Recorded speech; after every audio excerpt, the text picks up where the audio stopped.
Hello, everyone, and welcome. I'm so genuinely thrilled you're here with us today. There's something incredibly special about this moment, sitting down to explore one of the most fundamental aspects of human communication, our emotions. And I couldn't agree more. Hi, everyone. I'm excited to dive into this with you. Before we begin, I just want to say, if you're feeling even a tiny bit nervous about learning English, that's completely natural. In fact, that nervous feeling, we're going to learn how to express it perfectly by the end of our conversation today. That's such a beautiful point. Emotions aren't just feelings we experience, they're the very foundation of connection. When we can accurately describe how we feel, we don't just speak better English, we build deeper relationships. We're understood more clearly, and honestly, we understand ourselves better too. Absolutely. And here's something fascinating. Did you know that research shows people who can articulate their emotions with precision tend to regulate those emotions more effectively? It's called emotional granularity. The more specific words you have for your feelings, the more control you have over your emotional life. Wow, I love that you brought that up. So today isn't just about vocabulary. It's about giving you tools for emotional intelligence in English. We'll explore not just the basic emotions, but all those nuanced, subtle feelings that make us human. Right, because life isn't just happy or sad, is it? Sometimes you're happy but also anxious about something coming up, or you're excited but also exhausted. These complex emotional states need complex language. Exactly. So let's start with a question for you, and I really want you to think about this honestly. Right now, in this very moment, how are you feeling? Not just good or fine, but really, what's the texture of your emotional state? That's such a thoughtful question. You know what? I feel contemplative, like my mind is gently turning things over, examining them from different angles. There's also this underlying sense of contentment, like a warm current running beneath everything else. And if I'm being completely honest, there's a tiny thread of anticipation because I'm curious about where our conversation will take us. See? That's exactly what I'm talking about. You didn't just say, I feel good. You painted a picture with words. Contemplative, contentment, anticipation. Those words have color, texture, depth. That's the level we want to reach together today. And it's interesting because when I really stop to examine my feelings, I notice layers I wouldn't have seen if someone had just asked, "How are you?" and expected a one-word answer. There's this peaceful quality, but also alertness, calm but engaged, relaxed yet focused. This is beautiful. You're demonstrating something so important. Emotions aren't simple. They're sophisticated, multi-dimensional experiences. And English, wonderfully, gives us an incredibly rich vocabulary to capture all these dimensions. So true. Now, let me ask you the same question. How are you feeling right now in this moment? Oh, what a wonderful question to reflect on. I feel invigorated, like there's this bright energy running through me. But it's not chaotic energy, it's purposeful, directed. I also feel grateful, deeply grateful for this opportunity to connect. And underneath everything, there's this quiet confidence, this sense that what we're doing here matters, that it'll genuinely help people. I can feel that energy coming through in your words. You know what strikes me is how you used invigorated instead of just excited. Can you explain the difference for our listeners? Oh, excellent question. Excited suggests anticipation, looking forward to something that's coming. But invigorated means you feel energized, refreshed, filled with vitality. It's more about your current state of aliveness. You could feel invigorated after a morning run, or after a stimulating conversation, or even after solving a challenging problem. Perfect distinction. And this is exactly why vocabulary matters so much. The right word doesn't just communicate, it illuminates the precise shade of your experience. Beautifully said. Now, let's build our emotional vocabulary systematically. Let's start with what I call the foundational four: joy, sadness, anger, and fear. every other emotion we'll explore today connects somehow to these four roots. Great framework. Let's begin with joy. Now, happy is the word everyone knows, but joy has so many expressions. Sometimes you're cheerful, bright and light, with a smile that comes easily. Other times you're delighted, surprised by happiness, caught off guard by something wonderful. Exactly. And then there's elated. That's joy that lifts you up, makes you feel like you're floating. I feel elated when something I've worked towards for months finally succeeds. It's not just happiness, it's euphoria, elevation. Yes, and content is another beautiful form of joy that people often overlook. Contentment isn't loud or flashy. It's that deep, settled satisfaction. You're not jumping up and down, but there's this pervasive sense that everything is as it should be. I love contentment. It's underrated. You know when you feel content, when you finish a good meal with people you love, and you're just sitting there in comfortable silence, feeling full and warm and safe. That's contentment. That's a perfect example. And then there's pleased, which is more specific than happy. You're pleased when something meets or exceeds your standards. I'm pleased with how this project turned out. It carries this sense of approval. Right. And thrilled takes it even higher. That's intense excitement and happiness combined. I'm thrilled to announce it's got energy, momentum. Now let's explore sadness, because this is where English gets really nuanced. Sadness isn't just one flat feeling, it has depth and variation. Absolutely. Sometimes you're melancholy. That's a gentle, reflective sadness. It's not sharp or painful. It's more like a soft gray mist over your thoughts. You might feel melancholy on a rainy Sunday afternoon, thinking about old memories. What a beautiful way to describe it. And then there's downhearted, which is when your spirits are low, when you feel discouraged, like when you've been trying really hard at something and you're not seeing results yet. Yes, exactly. Dejected goes even further. That's when you feel defeated, like your enthusiasm has been knocked out of you. I felt dejected once when a project I'd poured my heart into got rejected. That must have been really difficult. And that connects to disappointed, which we feel when expectations aren't met. But disappointment has this specific quality. It's not just sadness, it's sadness mixed with surprise that things didn't go as you hoped. Perfect description. Then there's heartbroken, which is profound sadness, usually connected to loss or deep hurt. It's not an everyday word, but when it applies, no other word will do. And sorrowful has this quality of deep, enduring sadness, often with a spiritual or existential dimension. It's a more literary word, but it captures something specific, grief that's philosophical, sadness that makes you contemplate life's bigger questions. Such rich vocabulary. Now let's move to anger, because here, again, English gives us so many gradations. Yes, at the mild end we have irritated, those small annoyances. Someone's tapping their pen repeatedly and you feel that little spark of irritation. It's not big anger, it's surface level. Right. Then annoyed is slightly stronger. You're bothered. Your patience is being tested. When my neighbor plays loud music at midnight, I don't feel rage, I feel annoyed. Then we get to frustrated, which I think is one of the most common feelings in modern life. Frustration is anger that comes from being blocked. You want to accomplish something, you're trying, but obstacles keep appearing. Oh, I know frustration intimately. Technology is my biggest source of frustration. When the Wi-Fi drops during an important call or an app crashes right when you're finishing something, that's pure frustration. You're not angry at a person, you're angry at the situation. Exactly. Now, angry itself is the general term. Strong displeasure, usually directed at something or someone you perceive as wrong or unfair. And furious intensifies it. That's fierce, intense anger. When you're furious, your body feels it. Your face gets hot, your pulse quickens. It's anger that's hard to contain. Then there's outraged, which has a moral dimension. You feel outraged when something violates your sense of justice or decency. It's anger with righteousness attached to it.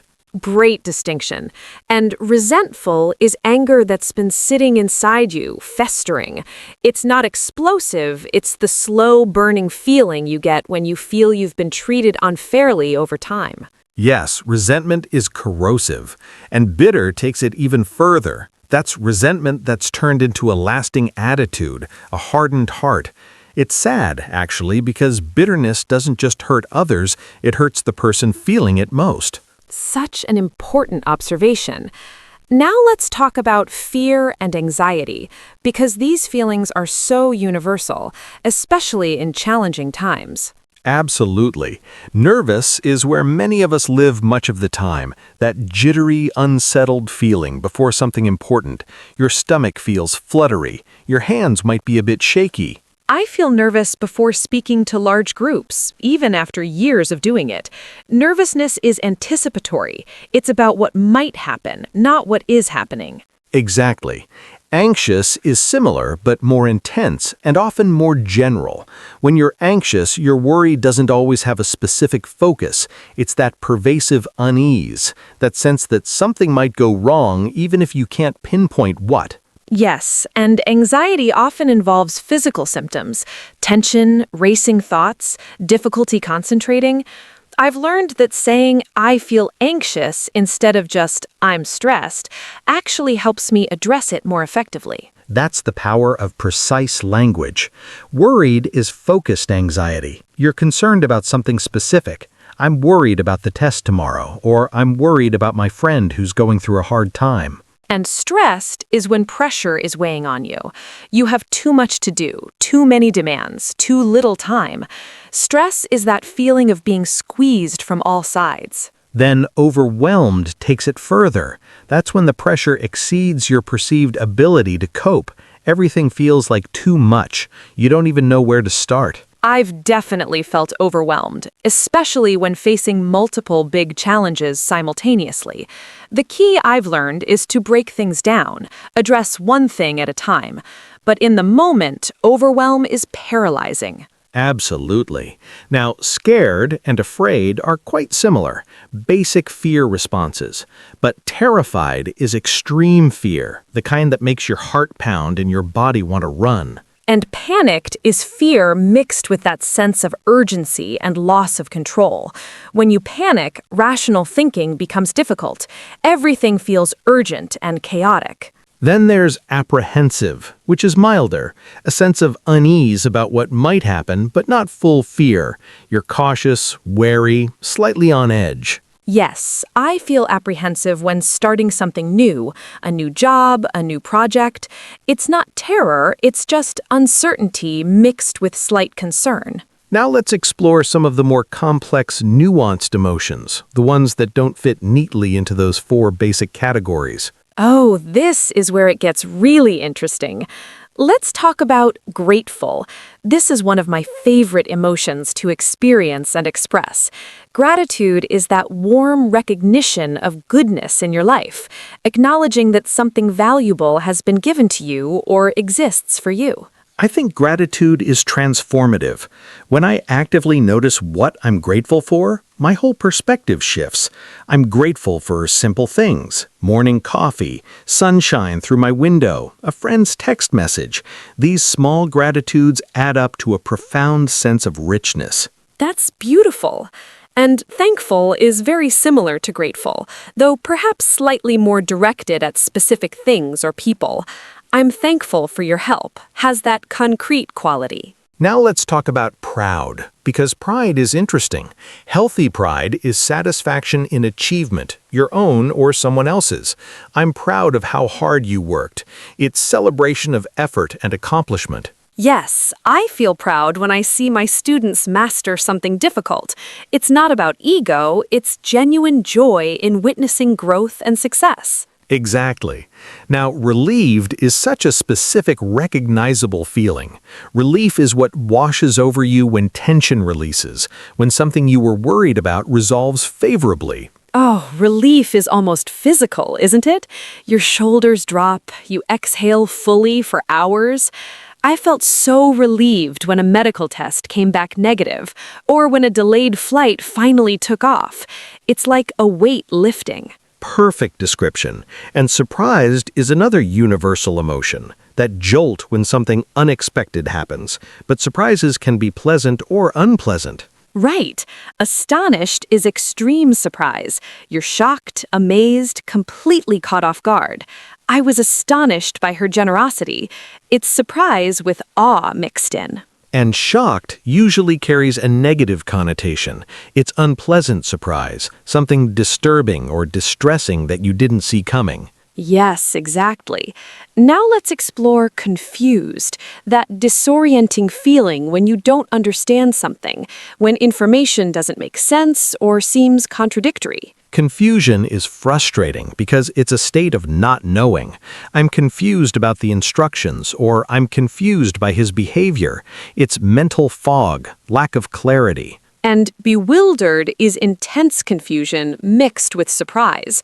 You're not just unclear, you're completely puzzled, perhaps a bit lost. It's confusion with a component of amazement at your own lack of understanding. Great distinction.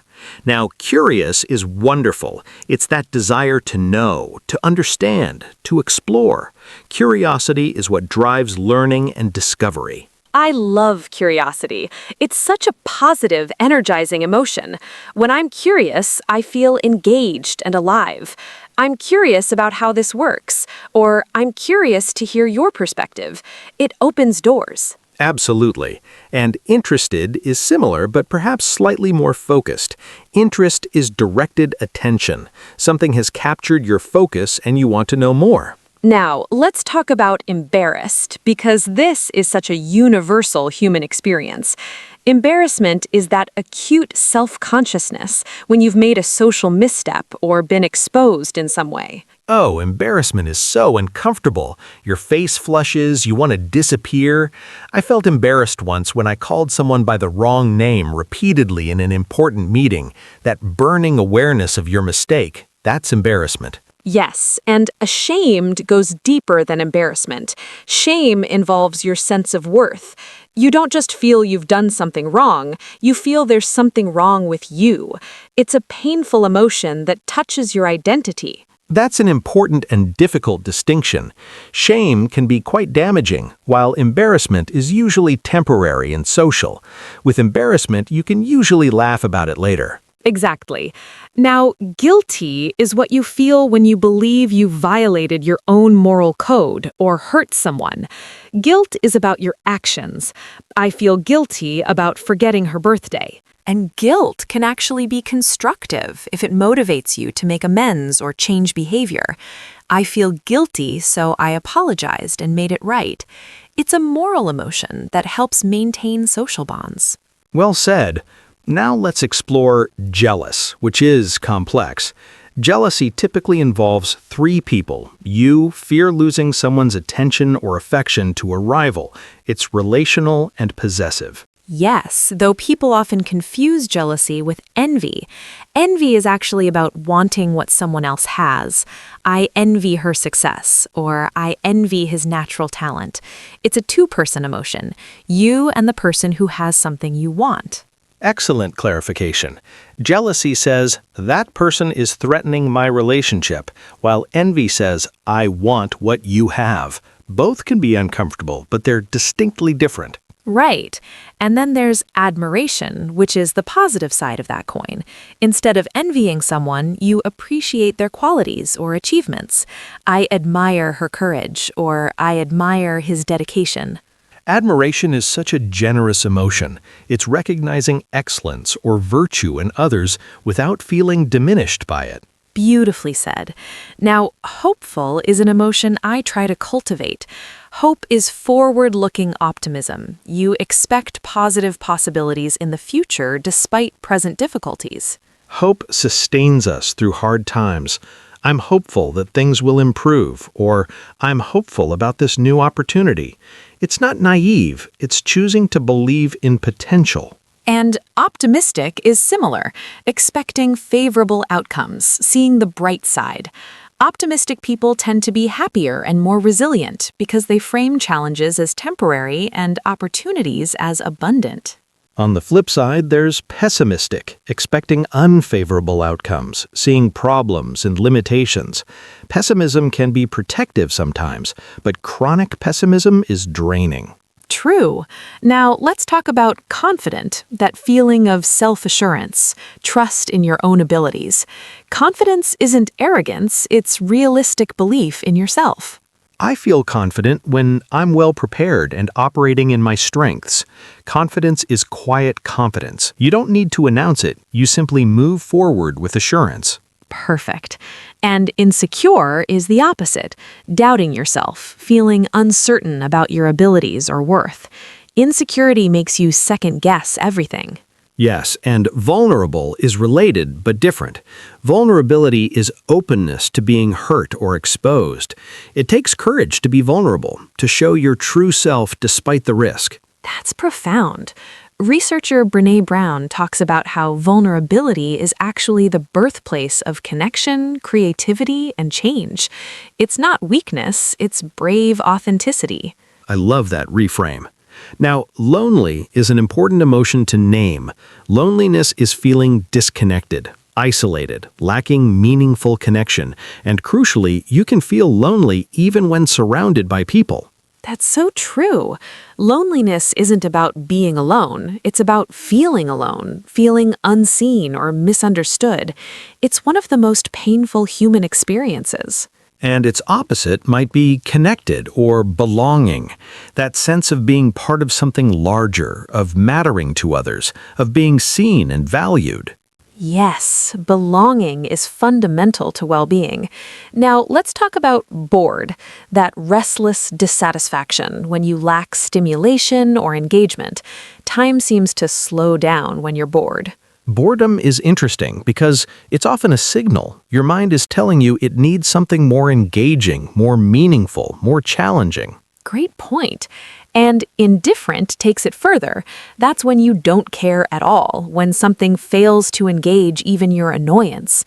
Indifference is emotional flatness. Now, motivated is a powerful state. You're driven, energized by purpose. You want to act, to achieve, to make progress. Motivation is what gets you moving. I feel most motivated when I can see how my efforts serve something larger than myself. Purpose fuels motivation. Absolutely. And inspired is similar, but has this quality of elevation. Something has lifted your thoughts or aspirations. I'm inspired by her story, or I feel inspired to create something new. Inspiration is like a gift from outside yourself. Beauty, courage, wisdom that sparks something inside you. Now, let's talk about calm, that peaceful, untroubled state.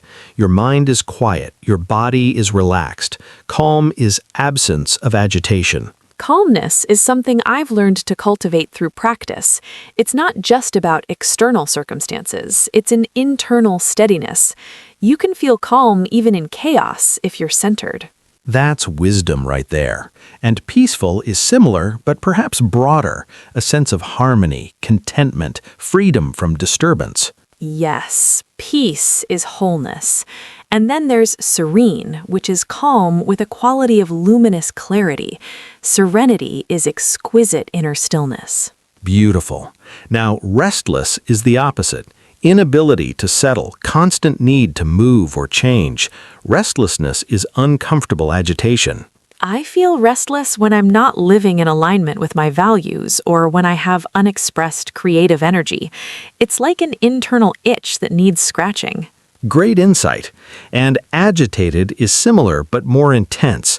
You're disturbed, stirred up, unable to find ease. Now, let's explore satisfied, that feeling of contentment with what is, of needs being met, of sufficiency. I'm satisfied with this outcome. Satisfaction is underrated. It's not resignation, it's genuine fulfillment.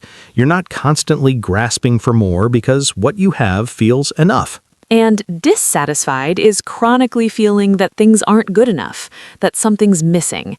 Dissatisfaction can motivate improvement, but chronic dissatisfaction creates suffering.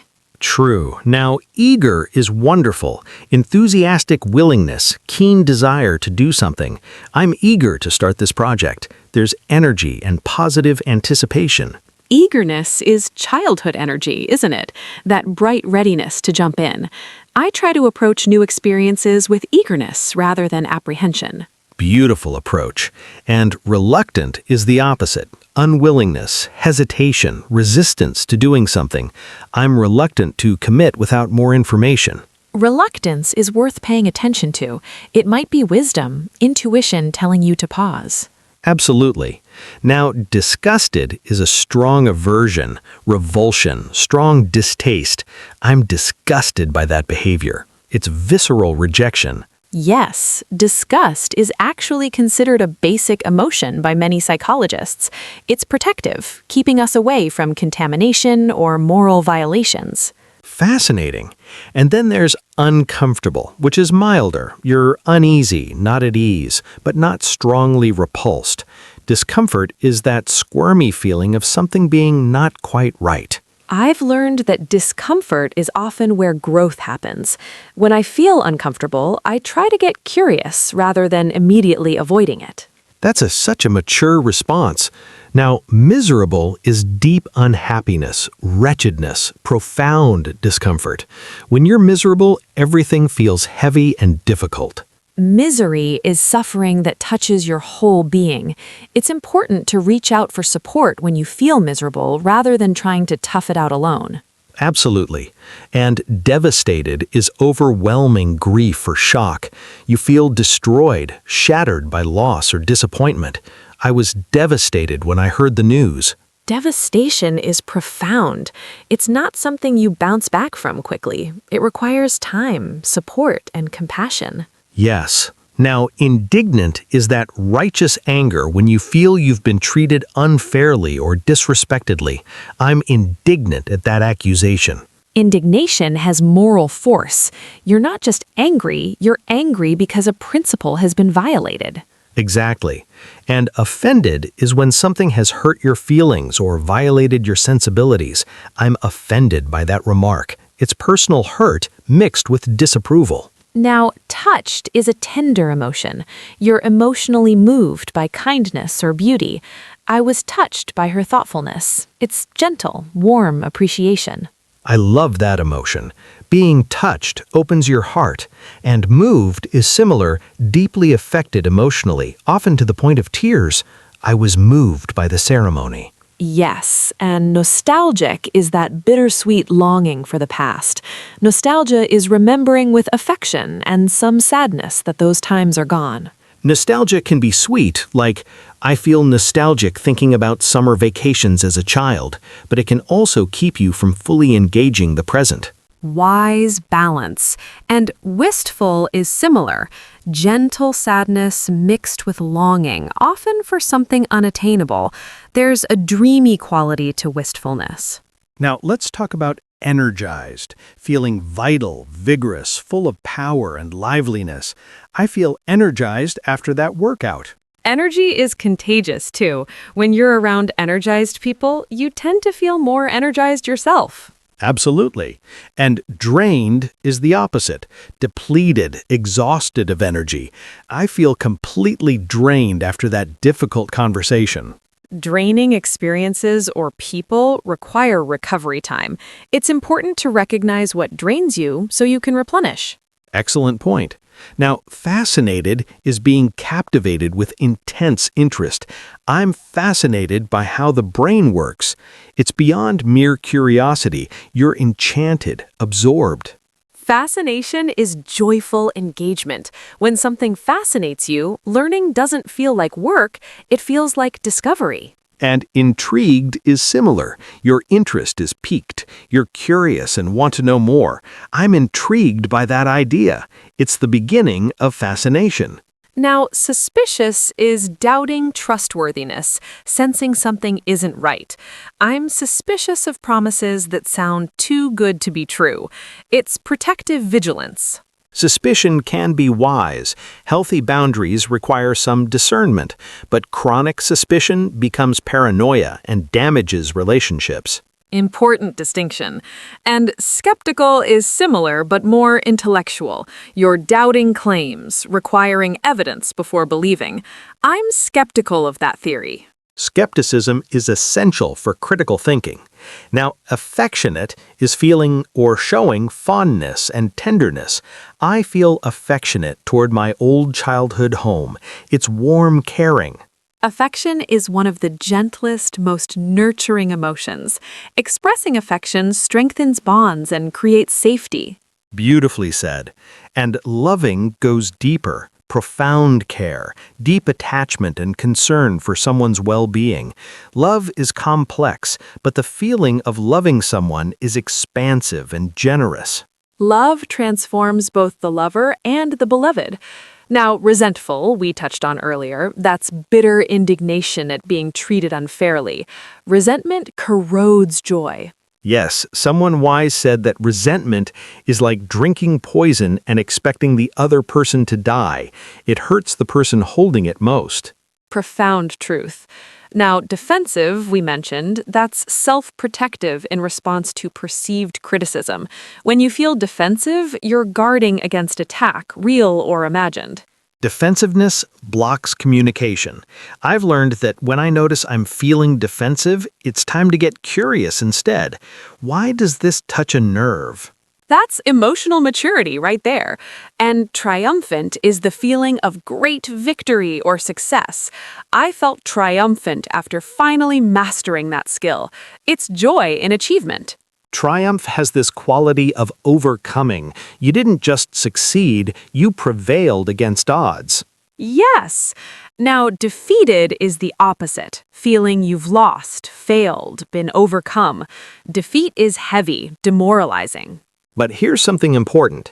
Feeling defeated and being defeated aren't the same thing. The feeling is temporary. You can choose to rise again.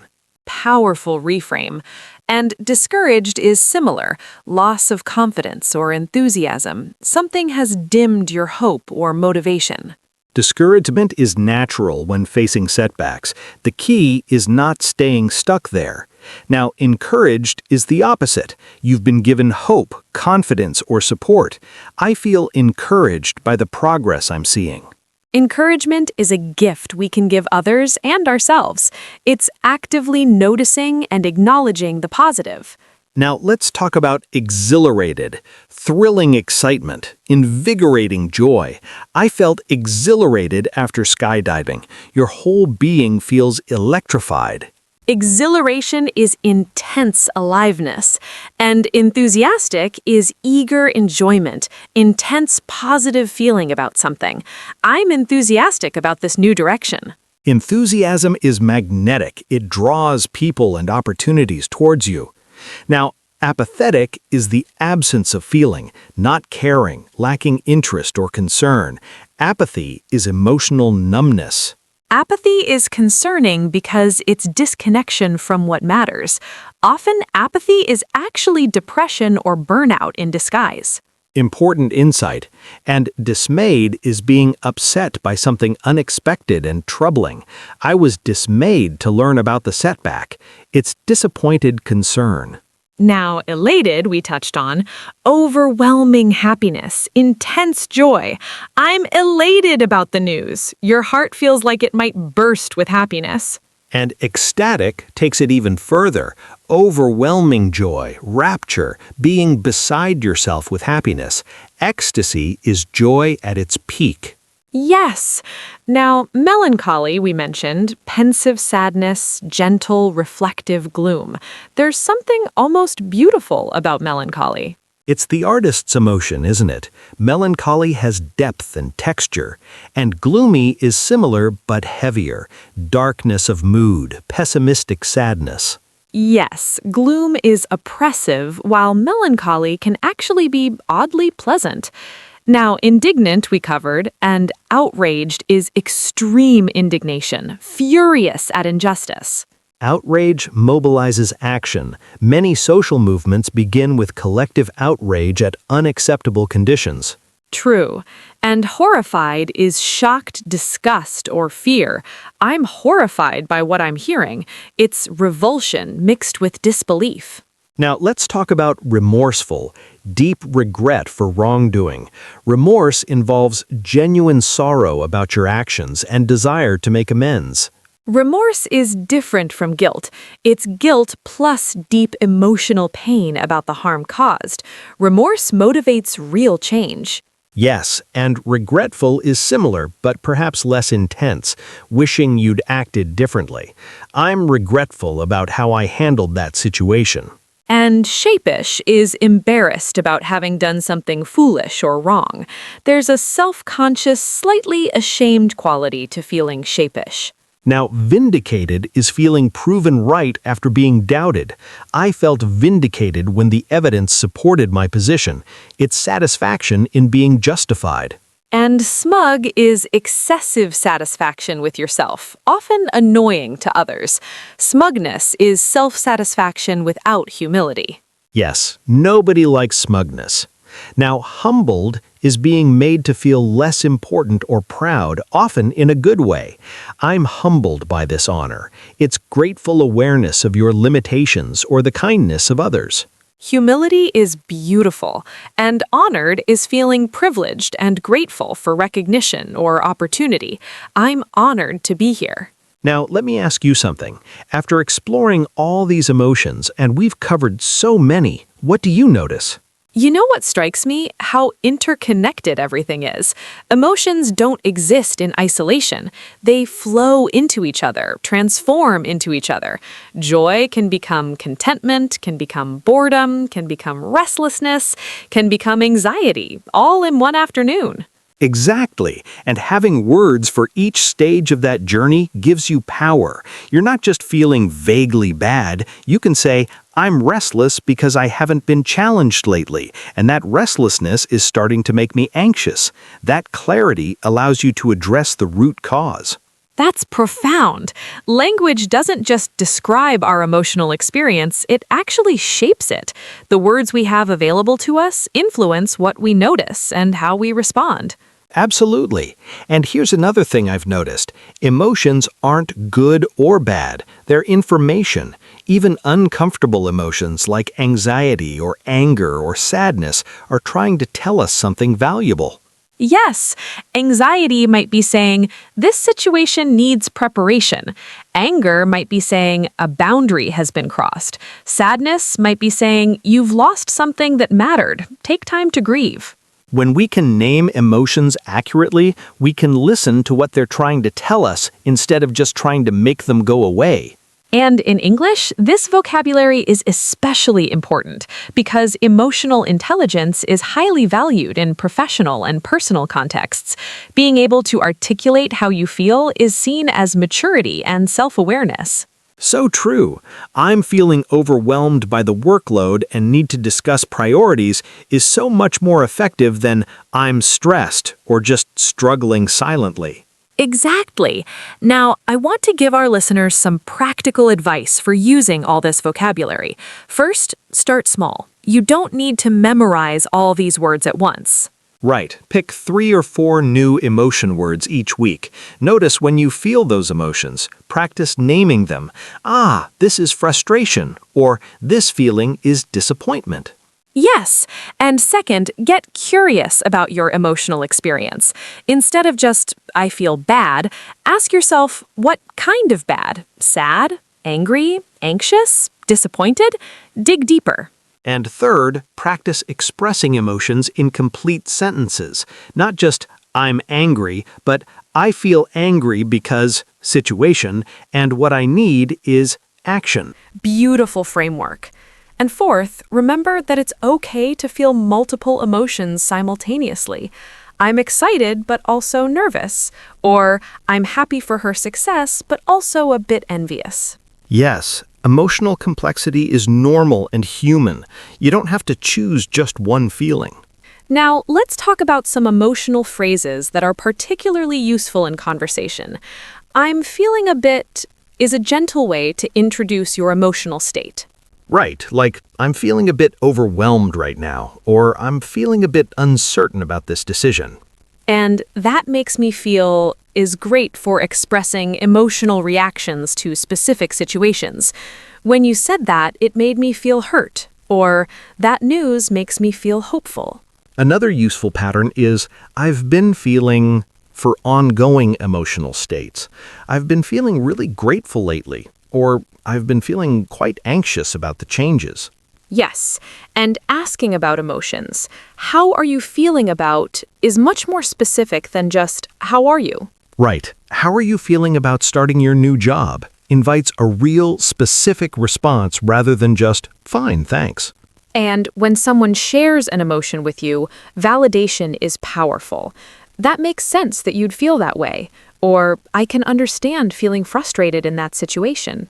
Yes, validation doesn't mean you agree with their perspective, it just acknowledges that their feeling is valid and understandable. Now, I want to address something important. Some cultures are more emotionally expressive than others. In English-speaking contexts, there's generally an expectation of being able to discuss emotions, at least in personal relationships. That's true, but there's also a balance. You don't need to broadcast every feeling to everyone. Emotional intelligence includes knowing what to share, when, and with whom. Exactly. Professional contexts might call for more measured emotional expression. I'm concerned about the timeline, rather than I'm panicking about the deadline. But close relationships thrive on emotional honesty. Being able to say, I feel hurt when, or I'm so happy that, strengthens bonds. Now, let's do something interactive. I'll describe a scenario, and let's explore what emotions might be present. Ready? Absolutely. Go ahead. Okay, imagine you've been working on an important project for months. You finally present it to your team, and they're quiet for a moment before offering thoughtful, constructive feedback. What might you be feeling? Oh, what a rich scenario. Initially, probably anxious or nervous as you present, the vulnerability of showing your work. Then during the silence, maybe apprehensive, worried, perhaps even a bit panicked, thinking it's being poorly received. Yes. And then? When the feedback comes and it's constructive, probably relieved that it's not harsh criticism. Maybe also proud that your work merits thoughtful discussion. Maybe possibly grateful for colleagues who engage seriously with your ideas. Beautiful analysis. But you might also feel slightly disappointed if you'd hoped for more enthusiasm, right? Or even a bit defensive if the feedback touches areas you're uncertain about. Absolutely. Multiple emotions coexisting, and underneath it all may be satisfied that you completed something significant regardless of the response. Perfect example of emotional complexity. Real life rarely gives us single, simple emotions. Now, let's try another. You're at a friend's wedding, and during the vows, you unexpectedly start crying. What's happening emotionally? Oh, this is beautiful. Probably moved by the beauty and sincerity of the moment. Perhaps joyful for your friend's happiness. Possibly nostalgic if you're remembering your own wedding experiences or relationship experiences. Yes, and maybe also tender or touched by the vulnerability of public declarations of love. Perhaps even a bit melancholy if you're single and longing for partnership. Or grateful for witnessing love, for being included in this important moment. Maybe hopeful about love's endurance. So many layers. Exactly. Weddings are emotional multivitamins. They contain almost every feeling. Now, one more scenario. You receive unexpected criticism from someone you respect. Go. Ooh, tough one. Initially shocked or surprised, you weren't expecting it. Probably hurt that someone you respect is criticizing you. Yes. What else? Maybe defensive, wanting to explain or justify yourself. Perhaps embarrassed if others overheard. Possibly confused if the criticism seems unfair or unclear. And might you also feel respect for the person being honest with you, even though it's uncomfortable? Absolutely, and maybe anxious about what this means for your relationship or your standing. Perhaps even grateful later for feedback that might help you grow, though that might take some time to feel. Yes, emotions evolve. What you feel initially often shifts as you process. You might feel hurt and defensive in the moment, but later feel grateful and motivated to improve. Such an important point. Emotions are dynamic, not static. They move, transform, deepen, or dissolve. Now, let's talk about emotional vocabulary in different contexts. In professional emails or conversations, you might say, "I'm concerned about," rather than "I'm worried." Why? Concerned sounds more measured, more professional. It suggests you're thinking critically about an issue rather than having an anxiety response.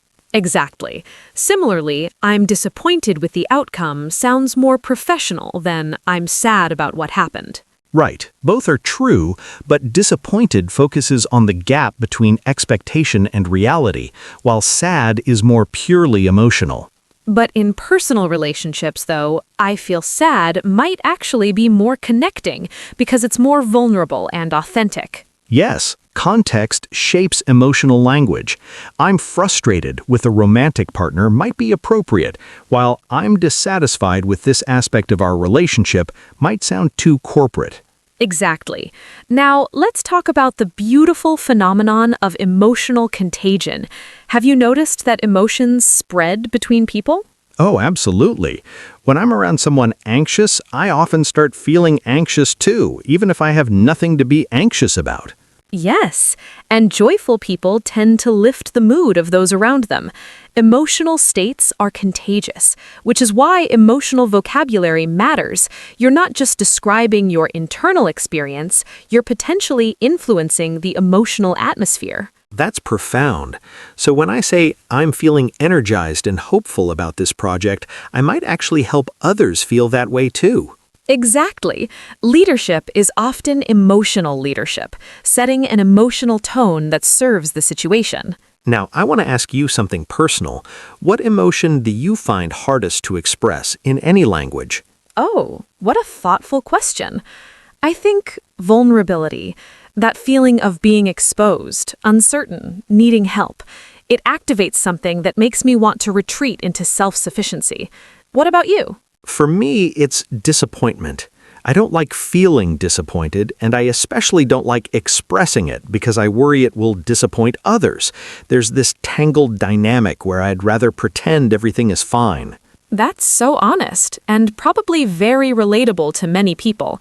We're taught that some emotions are more acceptable than others, so we suppress or disguise the difficult ones. Yes, boys are often taught that sadness or fear are unacceptable, while anger is okay. Girls are often taught the reverse. Anger is unladylike, but sadness is acceptable. These cultural scripts limit our emotional range and authenticity. Part of emotional maturity is reclaiming the full spectrum of human feeling. Beautifully said, and language is part of that reclaiming. When we can name what we actually feel, we resist those limiting scripts. Yes. Now, as we wind down this conversation, I want to acknowledge that we've covered an enormous amount of emotional territory today. We really have. From happy to devastated, from curious to apathetic, from proud to ashamed, we've explored the full landscape of human emotion. And the beautiful thing is, all of these emotions are part of being human. None of them are wrong or bad, though some are more comfortable than others. Exactly. The goal isn't to feel only positive emotions. The goal is to feel your actual emotions, understand them, and express them clearly when appropriate. And to respond to others' emotions with empathy and wisdom. When someone says, "I'm feeling overwhelmed," you now understand that's different from "I'm feeling stressed" or "I'm feeling busy." Right. Overwhelmed needs a different response, perhaps helping them prioritize or taking something off their plate, not just sympathy. Yes, precise emotional language leads to more effective support and connection. Now, I want to leave our listeners with a challenge. For the mixed week, try to name 3 emotions you feel each day, not just good or bad, but specific words like we've practiced today. I love that challenge. And notice, when you name emotions accurately, does it change your experience of them? Does it give you more agency, more choice in how you respond? That's the real test. My hypothesis is that it will. Naming creates a little bit of distance, a little bit of space between the feeling and your identity. Yes, I am angry versus I feel angry. There's a subtle but important difference. One defines you, the other describes a temporary state you're experiencing. Exactly. You're not your emotions. You're the person experiencing emotions. That distinction is liberation. So true. Now, I'm curious, after this long, rich conversation, how are you feeling right now, in this moment? You know, I feel fulfilled, like we've created something meaningful together. I feel connected to you, to the ideas we've explored, to the people who might be listening. I feel grateful for the time and attention this conversation required. And I feel calm, like there's a settled quality now that we've thoroughly explored this territory. How about you? I feel similarly fulfilled and grateful. I also feel inspired. Revisiting all these emotions reminds me how rich and complex human experience is. I feel appreciation for language itself, for the way it allows us to capture and share these invisible internal experiences. And I feel hopeful that whoever engages with this conversation will find new ways to understand and express their emotional lives. That's beautiful. And that right there, what we just did, that's the power of emotional literacy. We didn't just say, I feel good. We painted a detailed, nuanced picture of our internal landscapes. And in doing so, we've created connection and understanding. That's what this is all about. Absolutely. So to everyone who's been following along on this journey through emotions, thank you. Thank you for your time, your attention, your willingness to explore this essential aspect of human communication. We hope you feel more equipped now to express the full range of your emotional experience in English. Remember, emotions aren't problems to solve, they're information to understand and share. Keep practicing, keep noticing, keep naming what you feel. Emotional fluency is a lifelong journey, and you're well on your way. Until next time, take care of yourselves and each other. Feel deeply, speak clearly, and live authentically. Goodbye for now.